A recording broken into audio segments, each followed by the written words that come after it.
एक समय था जब राजा भगवान के बराबर माना जाता था।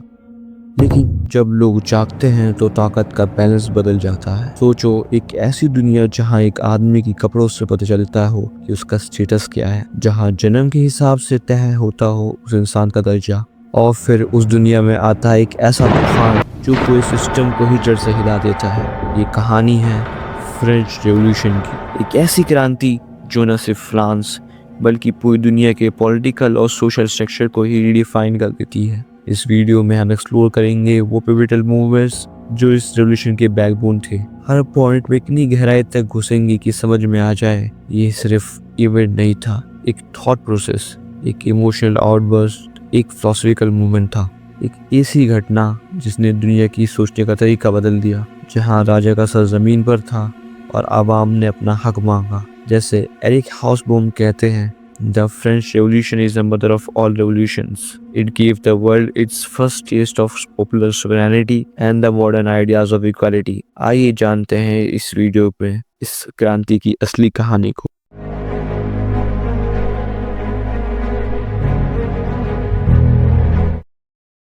1774 में लुई 16 नाम का एक राजा जो बोर्बन फैमिली ऑफ किंग से था, वो राजा बना केवल 20 साल की उम्र में। जब वो राजा बना तो उसकी शादी ऑस्ट्रिया की प्रिंसेस मैरी एंटोनेटी से हुई।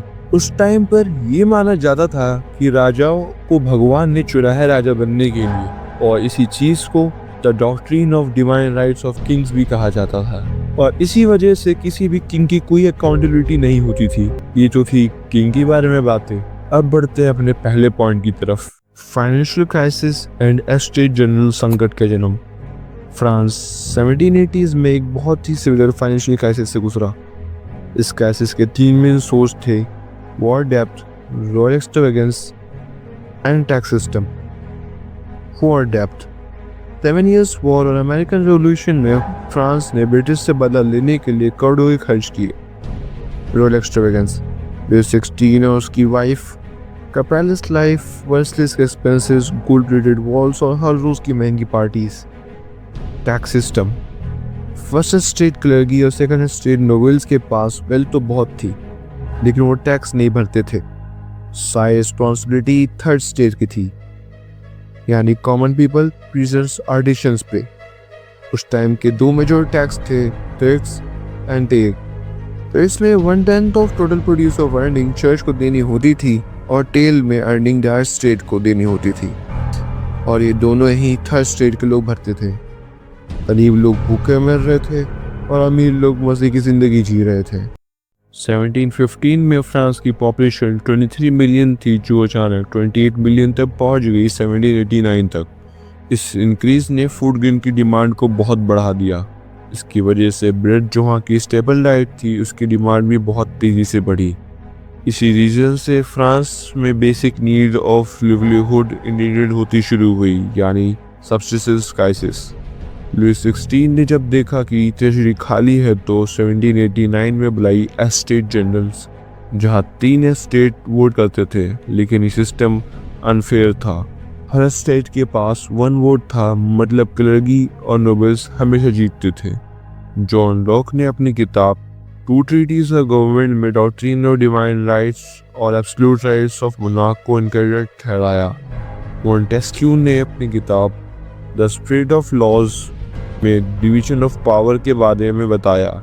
यही मॉडल ऑफ गवर्नमेंट को यूएसए में अपनाया गया जब वहाँ की 13 कॉलोनीज ने अपने आप को इंडिपेंडेंट ठहराया ब्रिटेन से। इसने थर्ड स्टेट के लोगों को रियलाइज करवाया, ये सिस्टम ही खराब है, बदलाव तभी आएगा जब हम सिस्टम बदलेंगे। टेनिस कोर्ट ओथ, स्वराज की पहली कसम। थर्ड स्टेट ने इनक्वालिटी का जवाब दिया, हम अपना अलग ग्रुप बनाएंगे। 17 जून 1789 उन्होंने अपने आप को डिक्लेयर किया नेशनल असेंबली और कहा कि यही है फ्रांस के रिप्रेजेंटेटिव्स। जब उन्हें नेक्स्ट मीटिंग के लिए हॉल से बैन कर दिया गया तो वो मिराबियो और एप्पीसियस की लीडरशिप में चले गए एक टेनिस कोर्ट में। वहाँ लिया गया टेनिस कोर्ट ओथ, हम तब तक ये जगह नहीं छोड़ेंगे जब तक एक नया रिटर्न कॉन्स्टिट्यूशन फ्रांस के लिए नहीं बन जाता। ये ओथ सिर्फ एक कसम नहीं थी, ये थी मोनार्की और एब्सोल्यूट पावर के खिलाफ एक open rebellion. Storming of Bastille, गुस्से का विस्फोट। पेरिस में रूमर्स फैल गए थे कि किंग अपनी आर्मी भेज रहा है रेवोल्यूशनरीज को क्रश करने के लिए। लोगों को हथियार चाहिए थे लड़ने के लिए, लेकिन तभी उनका टावर बनता है पेस्टी, एक मेबल फोर्ट्रेस और जेल जो मोनार्की और राजा का डिस्पोटिक पावर का सिंबल था। 14 जुलाई 1789 लोगों ने पेस्टी पर अटैक किया। ये एक साइकोलॉजिकल ब्रेक था मोनार्की से और स्पॉन्टेनियस मास अपराइजिंग था जिसमें 7,000 से ज़्यादा लोग शामिल हुए। गार्ड्स मर गए, कमांडर का सर काट दिया गया और पेस्टीन को डिसमेंटल किया गया ब्रेक बाय ब्रेक, जो दर्शाता है सिंबॉलिक डिस्ट्रक्शन ऑफ मोनार्की। आज भी ये दिन फ्रांस के इंडिपेंडेंस डे के रूप में मनाया जाता है। द ग्रेट फियर, गाँव-गाँव में आग। स्टॉर्मिंग ऑफ बेस्टिल के बाद कंट्री साइड में द ग्रेट फियर फैल गया। र्यूमर्स फैलने लगे कि नोबल्स अपनी प्राइवेट आर्मी के साथ पीजेंट्स को मारने वाले हैं। पीजेंट्स ने माइनर हाउसेस जला दिए, फ्यूडल ड्यूज के डॉक्यूमेंट डिस्ट्रॉय किए, चर्च प्रॉपर्टी भी लूटी। नेशनल असेंबली ने 4 अगस्त 1789 को फ्यूडल प्रिविलेजेस अबॉलिश किए, tax exemption, church special court right. ये डिसीजन था जिसने रेवोल्यूशन ने फ्रांस के हर एक कोने तक अपना प्रभाव पहुंचाया। Declaration of rights of man, अधिकार की क्रांति। 26 अगस्त 1789 नेशनल असेंबली ने पास किया ये historical document, declaration of rights of man and citizen. की ideas: Men are born and remain free and equal in rights. Sovereignty belongs to the people. Freedom of opinion, religion and speech. Law is expression of general wills. ये Enlightenment philosophy का political expression था। France अब monarchy के era से निकल रहा था और सिटीजन बेस्ड कंट्री बन रहा था। 1791 कॉन्स्टिट्यूशन लिमिटेड टू राजा, एम्पावर जनता। नेशनल असेंबली ने एक और कॉन्स्टिट्यूशन मोनार्की एस्टैब्लिश की। लॉ बनाने के राइट्स असेंबली को मिले, किंग का वीटो पावर लिमिटेड कर दिया गया, एक्टिव सिटीजन सारी प्रॉपर्टी ओनर्स को वोट देने के राइट मिले, पर रियल डेमोक्रेसी अभी भी सैकड़ों मील दूर थी। गरीब लोग डिसएनफ्रेंचाइज्ड यानी बेदखल कर दिए गए, उनकी राइट्स छीन लिए गए। लेकिन ये एक स्टेप था। एब्सोल्यूटिज्म यानी एक ऐसा पॉलिटिकल सिस्टम जिसमें सिंगल लीडर सारे ब्रांचेस ऑफ गवर्नमेंट को कंट्रोल करता है, इसी अकाउंटेबिलिटी की तरफ। इस कॉन्स्टिट्यूशन के हिसाब से सिटीजन्स को 2 टाइप में बांट दिया गया, एक्टिव और पैसिव। एक्टिव सिटीजन्स वो लोग थे जो 25 साल की उम्र से ऊपर थे और 3 दिन की दिहाड़ी यानी वेजेस के बराबर टैक्स पे करते थे। इन लोगों को बहुत से पॉलिटिकल राइट्स मिले, जिनमें से राइट टू वोट भी था। कास्ट सिटीजन्स जिनमें वुमेन और मेन जो 25 साल की उम्र से नीचे थे, ये लोग टैक्स पे नहीं कर सकते थे, तो इनको सिर्फ सिविल राइट मिले और पॉलिटिकल राइट्स जैसे राइट टू वोट नहीं मिला। फ्लाइट टू वेनिस, राजा का भागना। लुई 16 और उसकी फैमिली जून 1791 में भागने की कोशिश करती है। उनके भागने के पीछे का कारण था ऑस्ट्रिया जाकर रॉयल सपोर्ट लाना, लेकिन उनका प्लान फेल हो गया। उन्हें वेरेन्स टाउन में ही पहचान लिया गया और पेरिस वापस लाया गया।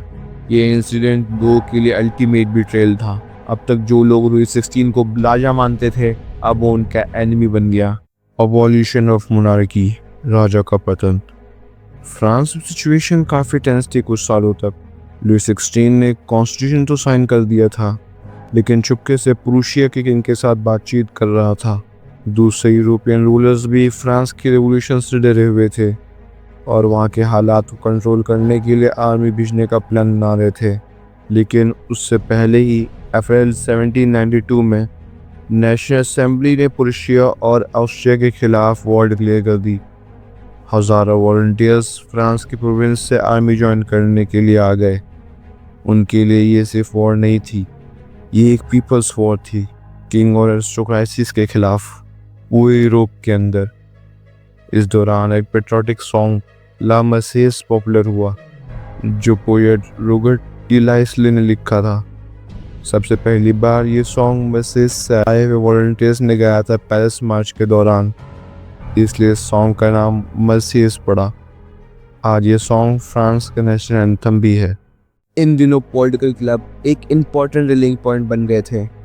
उन लोगों के बीच में जो गवर्नमेंट की पॉलिसीज पर डिस्कशन करना चाहते थे और अपने एक्शंस को प्लान करना चाहते थे।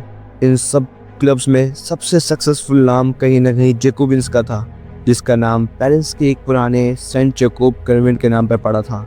जैकोबिन क्लब में मेनली आम लोग रहा करते थे, जैसे कि स्मॉल शॉपकीपर्स, शू मेकर्स, पेस्ट्री कुक्स और डेली वेजेस वर्कर्स। इस क्लब के लीडर का नाम मैक्सिमिलियन रोबेस्पियर था। उसके बाद डेट आती है 10/10/1792। इस दिन मोनार्की पे एक और हमला होता है। ट्यूइलरीज पैलेस को स्टॉर्म कर दिया जाता है, लुई 16 को भी अरेस्ट कर लिया जाता है और इसी वक्त से इलेक्शन होने लगते हैं। सारे मैन जो 21 साल की उम्र के ऊपर के थे और सबको वोटिंग राइट मिल चुकी थी इस वक्त तक। जो नई असेंबली इलेक्ट हुई थी उसको कन्वेंशन के नाम से जाना जाता है। 21 सितंबर 1792 नेशनल कन्वेंशन ने मोनार्की को ऑफिशियली अबॉलिश किया।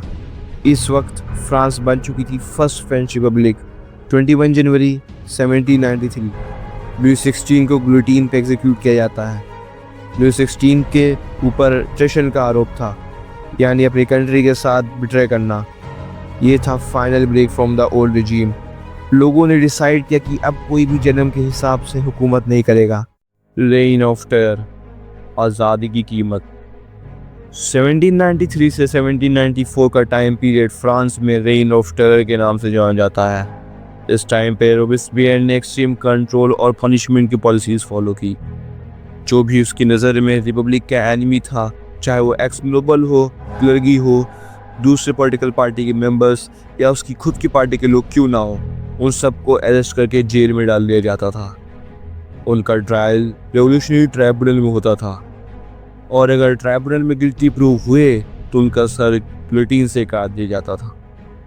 गिलोटीन दरअसल एक मशीन है जिसमें 2 पोल्स और एक शार्प ब्लेड होती है जो लोगों के बिहेडिंग करने के काम आती है। इसका नाम डॉक्टर गिलोटीन के नाम पर पड़ा था। इकोनॉमिक कंट्रोल भी बहुत स्ट्रिक्ट था। वेजेस और प्राइसेस पर मैक्सिमम सीलिंग लगा दी गई। मीट और ब्रेड राशन में दिए गए। प्रिजनर्स को फोर्स किया गया कि वो अपना ग्रेन सिटीज़ में बेचे, वो भी गवर्नमेंट के फिक्स किए गए दामों पर। वाइट फूड बैन कर दिया गया। सबको बेन दी लाइट खानी पड़ी, यानी क्वालिटी ब्रेड जो होल व्हीट से बनती थी। सोशल इक्वालिटी भी ज़बरदस्ती लागू की गई। मोनिसियोर और मैडेन की जगह सबको सिटीजन और सिटीन कहना होता था, यानी सिटीजन्स। चर्चेस बैन कर दिए गए। उनकी बिल्डिंग्स को बैरक्स या ऑफिस में कन्वर्ट कर दिया गया। लेकिन रोबेस्पियर की पॉलिसीज इतनी एक्सट्रीम हो गई थी कि उसके अपने सपोर्टर्स उसके खिलाफ हो गए। जुलाई 1794 में रोबेस्पियर को गिल्टी डिक्लेयर करके अरेस्ट कर लिया गया और नेक्स्ट डे उसका सर गिलोटीन से काट दिया गया। डायरेक्टरी, तनाव और थकान का युग। थर्मिडोरियन रिएक्शन के बाद एक नया सिस्टम लाया गया, डायरेक्टरी। 1795 से 1799 तक 5 एग्जीक्यूटिव लीडर्स। मॉडर्न गवर्नेंस, लेकिन economic crisis continued. Corruption high थी, पावर आर्मी के हाथ में जा रही थी। लोग रेवोल्यूशन कर करके थक चुके थे, अब उन्हें चाहिए था एक strong leader. Rise of Napoleon, क्रांति से सम्राट तक। 1799 जनरल नेपोलियन बोनापार्टे ने 18 ब्रोमायर कोप के जरिए डायरेक्टरी हटा दिया और खुद को बनाया फर्स्ट कंसोल और 1804 में बनाया एक एम्परर। रेवोल्यूशन ऑफिशियली खत्म हुआ, आइडिया सरवाइव किए, जैसे इक्वालिटी बिफोर लॉ और एंड ऑफ फेडरलिज्म, और एब्सोल्यूट पावर इसी के साथ एक और आदमी के पास आ गई। उसने यूरोप के आसपास के देशों पर कब्जा करना स्टार्ट किया। वहाँ की पुरानी डायनेस्टीज को हटा दिया और अपने फैमिली मेंबर्स को बनाया किंग।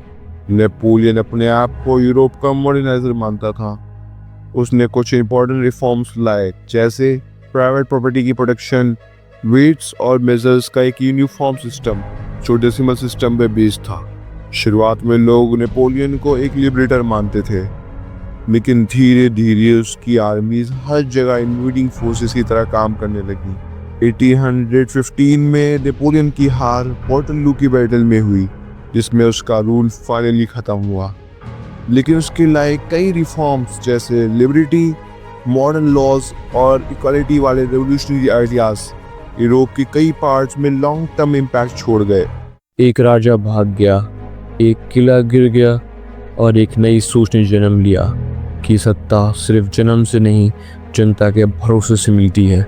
फ्रेंच रेवोल्यूशन एक पॉलिटिकल मूवमेंट नहीं था, ये एक आवाज़ थी उन लोगों की जो पहली बार सिस्टम से पूछ रहे थे हमें क्यों सुना नहीं जा रहा, और जब सिस्टम ने जवाब नहीं दिया तो लोगों ने सिस्टम ही बदल दिया। तो ये कहानी थी फ्रेंच रेवोल्यूशन की। उम्मीद करता हूँ आप लोगों को पसंद आई होगी।